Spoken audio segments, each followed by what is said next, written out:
क्या bank exam clear करना बहुत डिफ़िकल्ट है? क्योंकि मैंने 7 साल दिया है, फिर भी मैं बैंक एग्ज़ाम क्लियर नहीं कर पाई।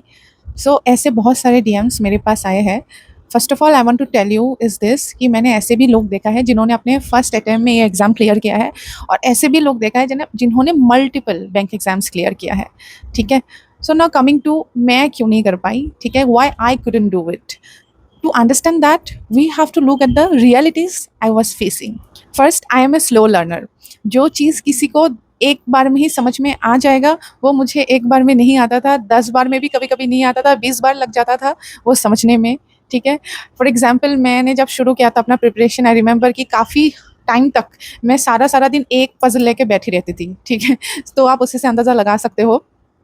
अपार्ट फ्रॉम दैट मेरा स्ट्रॉन्ग होल्ड था इंग्लिश पे, ठीक है? And I was a zero in maths, ठीक है? Zero, big zero in maths, मुझे कुछ नहीं आता था but mostly it was fear, मेरे को इतना, मेरे अंदर इतना फ़ियर था ना मैथ्स का, मैं बचपन से मैथ्स से डरती थी, ठीक है? बचपन से। तो बहुत फ़ियर था मेरे अंदर मैथ्स को लेके। तो ऑफ़ कोर्स मुझे सब कुछ स्क्रैच से सीखना पड़ा, है ना? तो आप अंदाज़ा लगा लो अभी कि एक तो मैं थेरी स्लो लर्नर, ऊपर से ज़ीरो लेवल से पढ़ाई शुरू करना, तो टाइम टेकिंग तो होगा ही। Next I was moving in the wrong direction, ठीक है?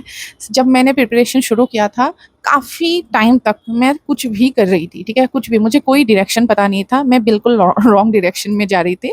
और अभी जैसे इतना सारा ऑनलाइन रिसोर्सेज़ अवेलेबल है, मैंने जब प्रिपरेशन शुरू किया था वो अवेलेबल नहीं था। उस टाइम पे ऑफ़लाइन कोचिंग ही मतलब ऑप्शन था, बट मेरे लिए वो पॉसिबल नहीं था क्योंकि I come from a small town, तो मेरे टाउन में वो कोचिंग नहीं था और उसके लिए मुझे दूसरा सिटी जाना पड़ता, जिसके लिए एट दैट टाइम मैं अफोर्ड नहीं कर पा रही थी, मतलब मेरा फैमिली अफोर्ड नहीं कर सकता था due to some financial reasons. तो मैं कोचिंग नहीं ले पाई उस टाइम पे, तो मैं खुद ही अपने से ही प्रिपरेशन कर रही थी, ट्रायल और एरर से सीख रही थी, सो मेरी जर्नी में बहुत बाद जाके मुझे अच्छे टीचर्स मिलना शुरू हो गए ऑनलाइन, जैसे कि अंकुश लंबा sir, he transformed my preparation. And तब मुझे रियलाइज़ हुआ, जब मैंने सर से पढ़ना शुरू किया, तब मुझे रियलाइज़ हुआ कि मैं कितने रॉन्ग डायरेक्शन में पढ़ रही थी। Now life happened all at once, ठीक है? Just when I was trying to find my footing, my mom got severely ill, ठीक है? वो कंप्लीटली बेड रिडन हो गई थी। Honestly, I tried my best to stay mentally strong and to not any of it affect my studies, but सच बोलो तो there were days जब हो नहीं पाता था, जब मैं स्टडीज़ पे फ़ोकस नहीं कर पाती थी, सो इट डिड, मतलब मैं क्या बोलूँ। And by the time my mom's health got better, my health issues started, one after another. I got diagnosed with, ovarian cyst, breast fibroids, severe lower back pain. For example, I remember कि मैं mock test के लिए continuously 1 घंटा बैठ नहीं पाती थी, मुझे इतना ज़्यादा पेन होता था।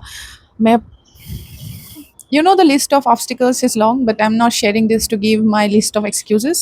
At the end of the day, results are what they are. I take 100% ownership of my failure.